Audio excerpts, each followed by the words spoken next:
एक बार एक स्त्री बुद्ध के पास आती है और उन पर यह आरोप लगाती है कि उसके पेट में बुद्ध का बच्चा है। इसके आगे क्या होता है यह जानने के लिए आपको पहला पार्ट देखना होगा। यह दूसरा पार्ट है। गौतम बुद्ध के कहने पर उस स्त्री को छोड़ तो दिया जाता है, लेकिन जो षड्यंत्रकारी थे, जिन्होंने बुद्ध के विरुद्ध षड्यंत्र रचा था, उनके भीतर का क्रोध और बढ़ जाता है। वे बुद्ध के विरुद्ध एक और जाल बुनते हैं। इस षड्यंत्र में दो मुख्य लोग शामिल थे। पहला अजातशत्रु जो कि मगध का राजा था, और दूसरा देवदत्त जो कि बुद्ध का चचेरा भाई था। इस बार बुद्ध के शत्रु उस स्त्री की हत्या कर देते हैं जिसने बुद्ध पर यह आरोप लगाया था कि उसके पेट में बुद्ध का बच्चा है। राजा अजातशत्रु के सैनिक उस स्त्री के मृत शरीर को बुद्ध की कुटिया के पीछे ले जाकर गाड़ देते हैं, जिससे कि ऐसा लगे कि उस स्त्री की हत्या बुद्ध ने की है। अगले दिन सुबह बुद्ध के भिक्षु आनंद को बहुत सारे श्वान का अर्थ होता है कुत्ते, बुद्ध की कुटिया के पीछे भौंकते नजर आते हैं। बुद्ध अपनी कुटिया के बाहर ध्यान की अवस्था में बैठे होते हैं। आनंद बुद्ध के पास आता है और उनसे कहता है, तथागत, क्या इन पशु पक्षियों की आवाज आपके ध्यान को भंग नहीं करती?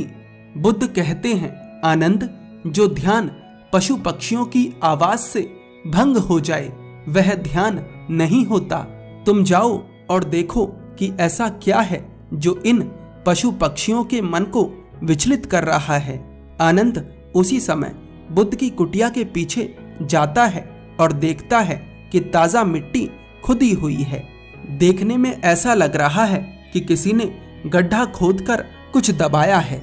आनंद अपने हाथ से उस मिट्टी को हटाना शुरू करता है। थोड़ी देर के प्रयास के बाद आनंद यह देखकर घबरा जाता है कि उस मिट्टी में एक स्त्री का मृत शरीर गड़ा हुआ है। आनंद दौड़कर जाता है और बुद्ध को सारी घटना बता देता है। उस स्त्री को उस गड्ढे से बाहर निकाला जाता है और राजा को सूचित किया जाता है। उस समय बुद्ध अपने भिक्षुओं के साथ जैतवन में थे, जो कि कौशल देश में स्थित था।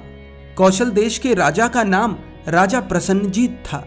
वैसे तो राजा प्रसन्नजीत भी पहले बुद्ध का शत्रु ही था, लेकिन वह बुद्ध की शिक्षाओं से प्रभावित हो उनका अनुयायी बन गया था। अनुयायी का अर्थ होता है जो भिक्षु ना बने, लेकिन बुद्ध के बताए हुए मार्ग पर चले। राजा प्रसन्नजीत तुरंत अपने मंत्री बांदुल को जैतवन भेजता है। मंत्री जैतवन पहुंचता है और निष्पक्ष रूप से छानबीन शुरू कर देता है। यह खबर कि बुद्ध की कुटिया के पीछे एक स्त्री का मृत शरीर मिला है, हवा की तरह आसपास के इलाकों में फैल जाती है। लोग बुद्ध और उनके भिक्षुओं का बहिष्कार करने लगते हैं, उन्हें भिक्षा देना बंद कर देते हैं, जिसके कारण बुद्ध के भिक्षुओं को भूखा रहना पड़ता है। कुछ की तो बहुत ज्यादा तबीयत भी खराब हो जाती है। बौद्ध भिक्षु लोगों को समझाने का प्रयास करते हैं कि उस स्त्री की हत्या में उनका कोई हाथ नहीं, लेकिन लोग उनकी बातों पर विश्वास नहीं करते।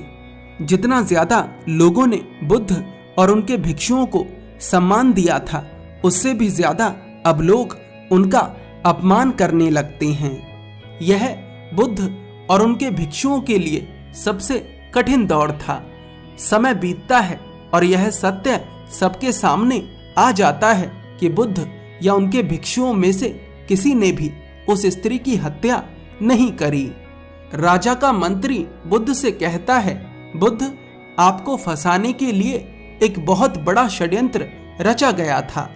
इस स्त्री की हत्या किसी राजसी व्यक्ति ने करी है। वह व्यक्ति अक्सर इस स्त्री से मिलने इसके गांव जाया करता था। उस व्यक्ति के कई कीमती आभूषण इस स्त्री के घर से मिले हैं।